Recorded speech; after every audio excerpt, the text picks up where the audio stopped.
ये स्टूडेंट्स, हमने क्लास में भी पढ़ा था कि स्टैटिस्टिकल एक्सपेरिमेंट क्या होता है। कोई भी ऐसा एक्सपेरिमेंट जो आप जिसको नोटिस कर रहे हो, जिसके पॉसिबल आउटकम आप देखना चाहें, तो जो उसके टोटल पॉसिबल आउटकम होंगे वो किसका हिस्सा बन जाएंगे? सैम्पल स्पेस का।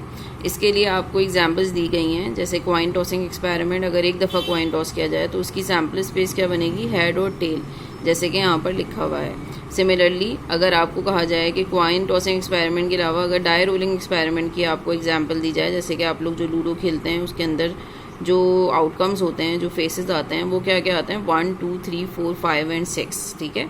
और अगर आपसे ये कहा जाए कि ये सैम्पल स्पेस बनाइए कि उसके अंदर क्या होता है, इवन और ऑड नंबर्स होते हैं, तो आप क्या कर सकते हैं कि उसी सैम्पल स्पेस को रिप्रेजेंट कर सकते हैं in different meaning by writing even और ऑड, ठीक है। इसके बाद हमने क्या किया था, हमने ये एग्जाम्पल पढ़ी थी, एग्जाम्पल 2.2, जिसमें लिखा हुआ है कि अगर एक एक्सपेरिमेंट जो है उसका क्या है, उसमें हम क्या कर रहे हैं, उसमें जो है वो आप कर रहे हैं एक कॉइन को फ्लिप। अगर आपका हेड आ जाता है कॉइन को फ्लिप करने से, तो आप क्या करेंगे? सेकंड टाइम भी कॉइन को ही फ्लिप करेंगे, ठीक है। लेकिन अगर कॉइन को फ्लिप करने से आपके पास टेल आता है, तो आप किसको रोल करेंगे? डाई को रोल करेंगे, ठीक है। तो इसकी पॉसिबिलिटीज़ या सैम्पल स्पेस को लिस्ट करने के लिए हमने क्या किया था, हमने ट्री डायग्राम पढ़ी थी।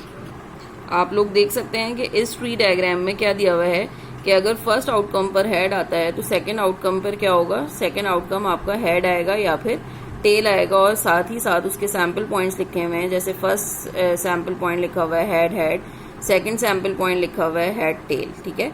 लेकिन अगर फर्स्ट आउटकम पे कॉइन को टॉस करने से टेल आ जाता है, तो हम क्या करेंगे? सेकंड आउटकम के लिए हम डाई को रोल करेंगे, जिसके आउटकम्स क्या होंगे? 1 2 6 होंगे, ठीक है।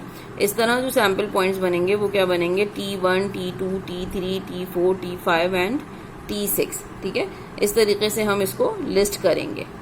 इसके बाद हमने क्या पढ़ा था? डेफिनेशन क्या होती है? इवेंट क्या है? इवेंट जो है वो सबसेट है किसका? सैम्पल स्पेस का। इसके बाद आपने कहा कि भाई अगर आप कोई भी एलिमेंट, कोई भी सैम्पल स्पेस में से कोई पार्ट ऑफ इवेंट जज कर रहे हैं, तो वो क्या हो जाएगा? कोई सबसेट जज कर रहे हैं तो वो क्या हो जाएगा? वो इवेंट हो जाएगा। लाइक अगर हेड और टेल है, तो head is a subset of the coin tossing experiment of the sample space head and tail. Similarly आपने क्या करा? आपने कहा कि कॉम्प्लीमेंट है, कॉम्प्लीमेंट ऑफ इवेंट ए क्या होगा? विद रिस्पेक्ट टू एस, वो क्या होगा? वो सारे एलिमेंट्स जो कि एस में होंगे लेकिन किस में नहीं होंगे? ए के अंदर नहीं होंगे, ठीक है। इसके लिए मैंने आपसे कहा था कि ये जो होता है वो complement of event A is A prime भी होता है, ए कॉम्प्लीमेंट भी हम कहते हैं, इसको ए डैश भी कहते हैं। और ये क्या होता है? ये अपोजिट ऑफ इवेंट ए होता है, ठीक है। सही है। इसके बाद हमने क्या किया था? हमने इसका न्यूमेरिकल यकीनन किया होगा कि इसमें जैसे आपके पास जो है वो बुक्स लिखी हुई हैं कि बुक है, सेलफोन है, MP3 है, पेपर है, स्टेशनरी है और लैपटॉप है। तो ये कुछ चीज़ें ऐसी हैं जिसमें आप क्या कर रहे हैं? कुछ चीज़ें आपके पास क्या हैं? स्टेशनरी की चीज़ें हैं, पढ़ने की चीज़ें हैं, और कुछ चीज़ें आपके पास जो हैं वो जैसे कि बुक, स्टेशनरी, लैपटॉप और पेपर। एक साइड आपने ये बना दिया, और ए प्राइम क्या है? इसका अपोजिट है। अपोजिट क्या हुआ? जैसे सेलफोन एंड MP3 प्लेयर, ठीक है। इस तरीके से आपने इसको डिफाइन किया था। सिमिलरली आपके पास क्या है? इंटरसेक्शन का इवेंट है। इंटरसेक्शन के इवेंट के लिए आपने क्या किया? इवेंट ए और बी को दो इवेंट्स ले लिए और कहा कि ए इंटरसेक्शन बी जब ही होगा जब क्या होगा? ए और बी में क्या होगा? कुछ ना कुछ कॉमन होगा। It means that A intersection B represent all of the elements which are common to A and B. जो इन दोनों में कॉमन एलिमेंट्स होंगे वो इंटरसेक्शन बी में आ जाएंगे। इसके बाद हमने पढ़ा था exclusive events. Mutually exclusive events का मतलब ये है कि दो इवेंट्स ए और बी जो हैं वो क्या होंगे? म्यूचुअली एक्सक्लूसिव होंगे अगर उनके बीच में कुछ भी कॉमन ना हो। और इसका सिंबल क्या है? ए इंटरसेक्शन बी क्या होगा? नल सेट होगा, ठीक है। फॉर एग्जाम्पल आपके पास इसमें आपने जो है वो किसी एग्जाम्पल पढ़ी थी, चैनल्स की एग्जाम्पल पढ़ी थी, यानी कि दोनों चैनल्स में अगर कुछ भी कॉमन नहीं है तो it is a null set. और अगर कुछ कॉमन है तो हम उस कॉमन को आइडेंटिफाई कर देंगे, ठीक है। इसके बाद आपने एग्जाम्पल पढ़ी है किस चीज़ के लिए? आपने एग्जाम्पल पढ़ी है यूनियन के लिए, कि इफ़ ए यूनियन बी अगर आप निकालेंगे तो क्या निकलेगा?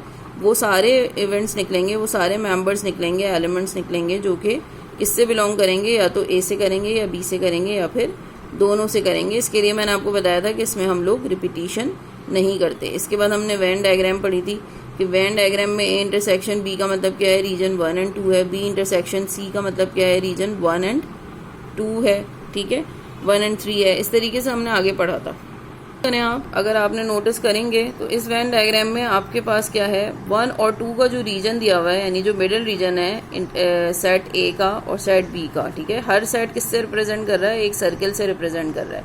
सेट ए के सर्किल में आप नोट करें कौन कौन से एलिमेंट्स हैं, 1 2 4 एंड 7, बी के सर्किल में 1 3 2 एंड 8 हैं, और सी के सेट में आपके पास 1 3 4 एंड 8 हैं या 6 हैं। ये थोड़ा ब्लर हो रहा है तो आप लोग अपनी बुक में देखिएगा, नोटिस कीजिएगा, ठीक है। यहाँ पे नीचे लिखा हुआ भी है कि अगर आपको ए यूनियन सी निकालना होगा रीजन के लिहाज से तो आप ए यूनियन सी नोटिस कीजिए, यानी कि मुझे क्या चीज़ कंसीडर करनी है, वो सारा एरिया जो सर्किल ए में आ रहा है और जो सर्किल सी में आ रहा है, तो इन दोनों का जो कॉमन पार्ट है वो क्या है, ए यूनियन सी, यानी कि जब दोनों के एलिमेंट्स को आप कंबाइन कर देंगे, ठीक है। तो कंबाइन कब करते हैं हम, जब यूनियन लिखा होता है 1 2 3 4 5 एंड 7 आ जाएगा। क्यों, क्योंकि आपके ए यूनियन सी में ए के सारे एलिमेंट्स आएंगे और सी के भी सारे एलिमेंट्स आएंगे, लेकिन एलिमेंट्स की रिपीटेशन नहीं होगी। Similarly B prime intersection A, B prime intersection A means region 4 and 7, ठीक है। बी प्राइम मीन्स वो सारे एलिमेंट्स जो कि बी में नहीं हैं।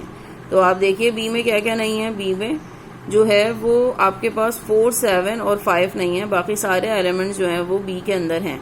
तो 4 7 5 का आपको इंटरसेक्शन लेना है ए से, यानी 4 7 5 को का कॉमन पार्ट देखना है आपको ए से।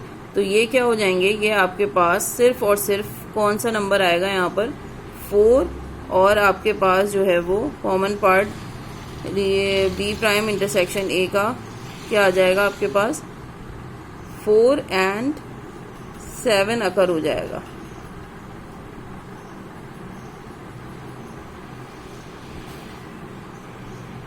अब आपको कॉमन पार्ट जज करना है ए बी और सी के इंटरसेक्शन का। तो आप जज कीजिए कि ए बी और सी का जो कॉमन पार्ट है वो सिर्फ और सिर्फ क्या है, वो आपके पास सिर्फ और सिर्फ रीजन 1 है, ठीक है।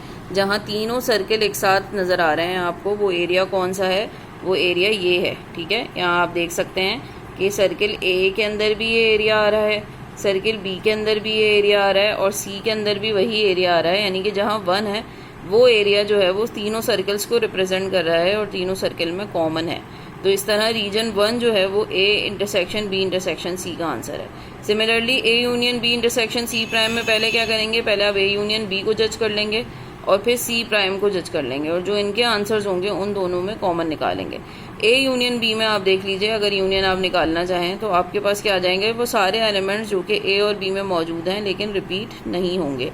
से 1 2 3 6 4 and 7, these are all elements which are lie in A and B, and afterwards you need to take C prime. C prime means all of the elements which are not in C. So 1 3 5 and 4 which are not listed in which are listed in C. तो इनके अलावा C में क्या नहीं है, इनके अलावा C में आपके पास 6 7 और 8 नहीं है। फिर आप 6 7 और 8 और A यूनियन B के बीच में कॉमन देख लेंगे कि कॉमन क्या है, तो वो कॉमन आपके पास आएगा 2 4 एंड 7। इस तरीके से आपके पास जो है वो ये कॉमन पार्ट आ जाएगा। By using Venn diagram you have solve these intersection issues. इस डायग्राम में नीचे आपने नोटिस किया था कि ए जो है वो क्या है, वो आपके पास बी जो है वो ए का जो है वो सबसेट है, B is a subset of A and A has some common part to C. So there is an answer of A intersection C, but B intersection C is equal to 0, ठीक है, because no elements are in common with B and C. Similarly, A intersection B is equals to all of the elements which are in B, ठीक है। Similarly, A union B is equals to A all of the elements which are in A, ठीक है। इसके लिए आप छोटे छोटे examples solve कर सकते हैं by using sets. A is equals to 1 2 3 4 5 6, B is equals to 1 2 and C is equals to 4 5 6 7 8, ठीक है। इस तरीके से आप सॉल्व करके इसको प्रूफ कर सकते हैं जो मैंने अभी आपसे कहा है। इसके बाद हमने एक पढ़ा था काउंटिंग सैम्पलिंग पॉइंट्स का, ठीक है, जिसमें हमने ऑपरेशंस की डेफिनेशन पढ़ी थी और हमने कहा था कि अगर कोई भी ऑपरेशन, ठीक है, अगर कोई भी ऑपरेशन रिजल्ट करता है इन n1 वेज, ठीक है, तो एक सेकंड ऑपरेशन रिजल्ट करेगा n2 वेज में, और इन दोनों वेज का मतलब ये हुआ कि अगर इन दोनों ऑपरेशंस को एक साथ किया जाएगा they will be resulted into n1 and 2 ways. Now there is a small numerical about die rolling experiment which is in pair. तो अगर पेयर में हम डाई को रोल करेंगे it means that n1 is equals to 6 ways, which means there are 6 outcomes of resulting the first die rolled, and the second die rolled is also n2 ways is equals to 6. There is again 6 outcomes which are the results of the there are 6 ways in which a second die can be occurred. So 6 into 6 or n1 and 2 is equals to 36 possible ways in which the die rolling experiment can be ended up if they are rolling up together. Similarly हमने एक नीचे example पढ़ी थी. इसमें example में इन्होंने कहा था कि एक पर्सपेक्टिव वायर है जो कि क्या कर रहा है, एक आपको जो है वो न्यूमेरिकल, आपको जो है वो फ्लोर प्लान्स की चॉइसेस दे रहा है. There are 3 floor plan choices and there are 4 exterior style choosing. ठीक है, तो एक्सटीरियर स्टाइल चॉइसिंग में आपके पास है Tudor, rustic, colonial and traditional, और फ्लोर प्लान्स में आपके